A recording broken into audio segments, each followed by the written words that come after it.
Hello vlog and welcome to my guys baby. So for today's video, nandito tayo ngayon sa Embarcadero dahil magagala tayo dito ngayon.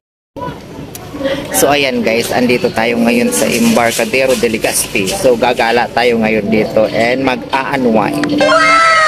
So, uupo muna ako dito guys sa upuan na ito kasi may mga ilaw-ilaw dito. So, ayan, kung makikita ninyo, ang daming mga lights. So, kahit hindi pa Christmas, makikita ninyo, may mga Christmas light na po dito.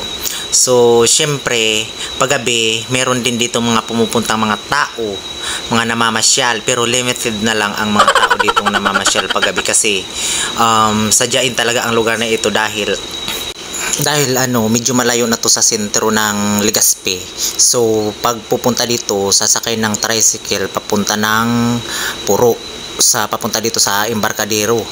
So ito yung signage ng Embarcadero dito makikita ninyo. So ang ganda paggabi dito Pwede ka ditong umupo, pwedeng mamasyal. Kung may jowa ka, pwede mo ditong isama. Pero kung wala kang jowa, matulog ka na lang. So ngayon, maglalakad-lakad kami papunta doon, tapos iikot-ikot kami dito. So ayan, maglalakad-lakad muna tayo papunta doon sa may Embarcadero Mall. So ang problema, pag ganitong oras, so ang mall na yan, sarado na. So uupo muna ako dito guys sa may bangka na ito. So ito pala guys, ang bangka na sinakyan ni Jack at Rose. So sabi ko, mahiram nga ang bangka na ito man. So doon sa may unahan doon, so pupunta pa tayo doon.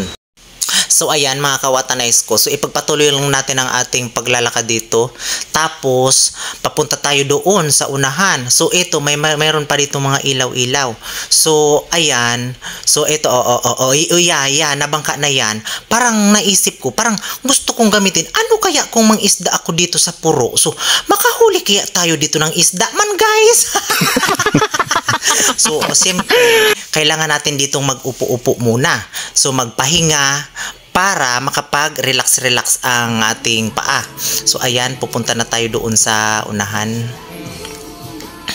So ito guys, ang ganda dito sa part na ito So kung makikita ninyo, para siyang White Christmas. So ang layo pa ng December 25.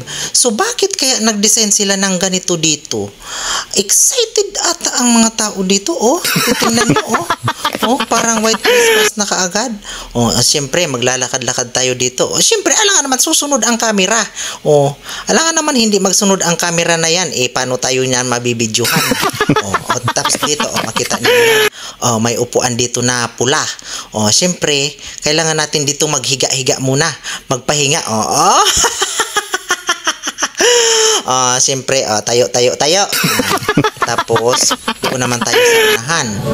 So ayan guys, nandito na tayo ngayon sa Embarcadero Mall.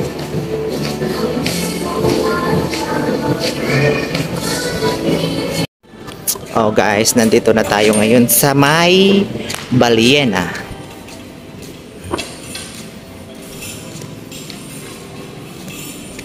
So ito guys, ang pinakamalaking butanding. Ayan, nakikita nyo ang butanding na yan. Ayan ang butanding dito sa Puro, Legazpi City.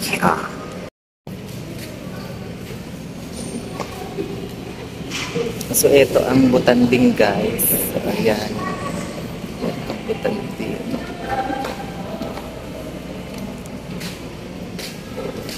Having you near me.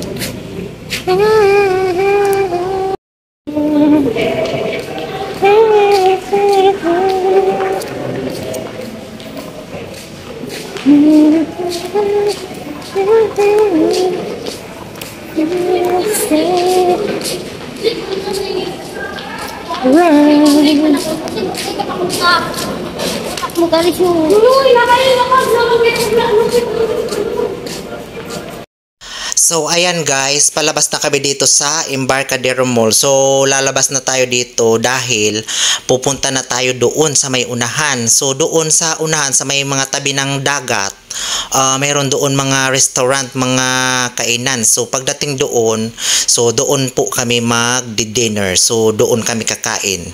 So So, ayan, nag-order na kami ng pagkain. So, ito na in-order namin na pagkain, ito ang tinatawag na tukwa at baboy. So, siyempre, magtataka kayo, bakit tukwa at baboy man ang in-order? So, kung igwa ditong tukwa at elepante, bakit hindi tukwa at elepante na lang orderin? So, ayan na guys, kakain na po kami. So, ito na ang tukwa at baboy. Oh, sarap! O, diba? Tukwa at baboy. Diba? Nakikita nyo yan? Oh, sarap-sarap naman ang tukwa na yan. O, diba? O, so, syempre, kain tayo guys. O, tapos, lagyan natin yan ng sili. Halu-haluin. Tapos, yung sili, durugin para mas medyo maanghang-anghang ng konti. Tapos, pagkatapos durugin yan, halu-haluin. Siyempre, malalasan natin yan ng anghang. Diba? So, sa mga gusto pumunta dito, sa mga gusto dito magpahinga, tapos tambay-tambay, pwede kayo ditong pumunta para makagala kayo paminsan-minsan, hindi yung puro trabaho. Diba? Nakikita nyo yan?